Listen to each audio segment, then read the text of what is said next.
Don't miss this rare opportunity to own 38 acres of well-managed land located in northeast Davis County, just south of Selma, Iowa. This highly diverse tract offers a combination of thick hardwood timber, rolling topography, and open pasture, making this a well-rounded recreational retreat.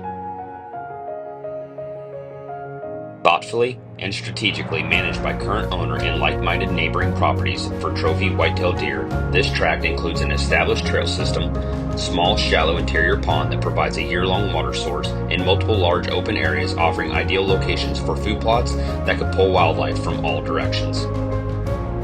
This property is a turnkey parcel, offering a magnitude of diversity, holding many traits to stand out as an elite small hunting tract in a well sought after area.